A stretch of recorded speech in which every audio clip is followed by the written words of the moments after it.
Hi and welcome to Rolo Guitar. Here are my 7 reasons why I can't love Satanic Majesties Requests. It doesn't have a great opening track. I think Sing All Together may be one of the weakest opening tracks the Stones have ever recorded. You only have to listen to You Can't Always Get What You Want or even the Fleet Foxes' Sun It Rises to see how the Stones could have pulled off a great choral sound to open the album.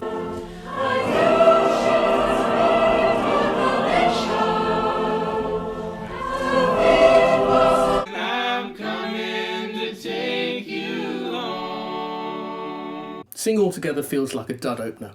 80-minute reprise of Sing All Together, closing side 1, is the most indulgent the Stones have been on record. The album has a thin sound.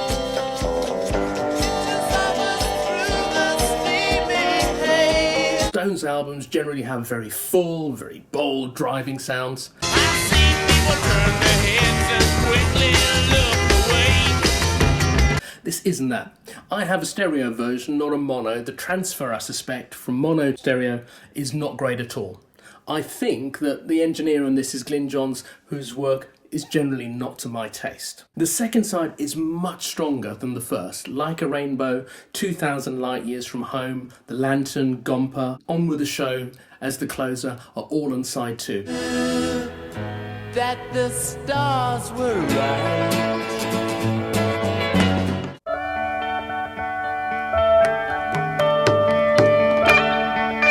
A simple fix might have been the sequencing of the material.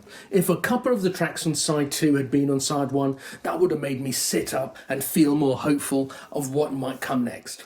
The reprise of Sing All Together would have worked far better at the end of the album, I suspect.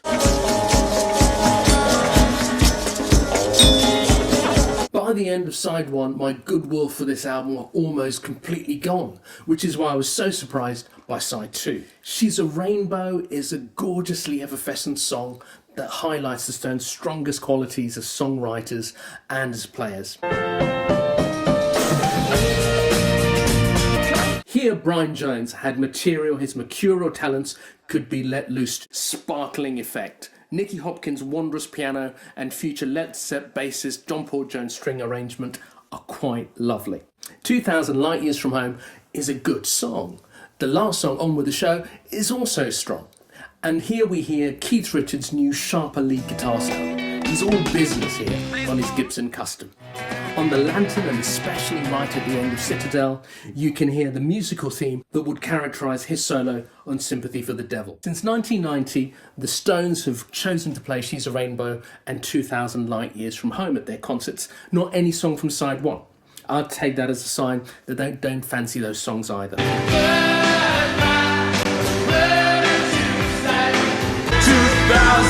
light years from home.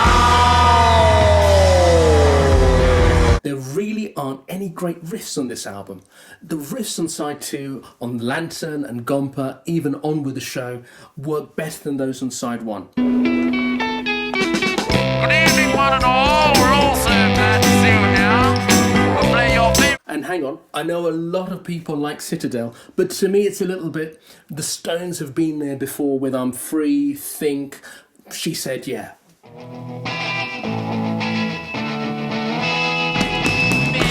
Satanic Majesties is psychedelic in the sense that quite a few songs don't have a cohesive sound to them. It's fragmented, it's bitty, it's bedeviled by distracting intros, frequently letting down the transition between songs, frustrating the pacing. This makes the record sound less like a suite of linked pieces. Instead, it has a disjointed, off-balance feel. The singing and the harmonising parts aren't spectacular, but it's not the album's biggest weakness.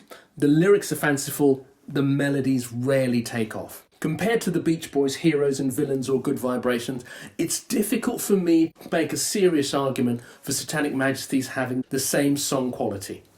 If the Stones wanted a richer vocal sound, they could have drafted in backing singers, which worked brilliantly for them after 1968.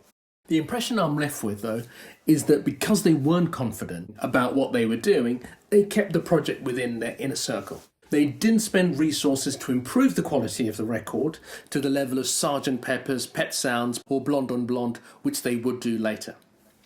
As it turned out, debuts by the Jimi Hendrix Experience, Traffic, The Doors, Velvet Underground, and Cream Disraeli Gears skewered the Stones' psychedelic pretensions, saving us from a follow-up album in the same vein. Mick and Keith had the good sense to acknowledge their failings and pull for Jimmy Miller, the producer on Traffic's Mr. Fantasy, to helm their next effort. The whole album seems quite aimless.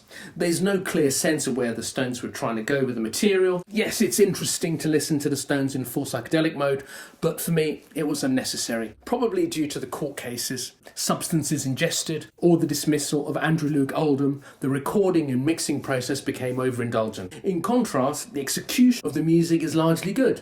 Bill, Charlie and Brian excel as usual, but it's not the kind of music that fans wanted to hear from the Rolling Stones.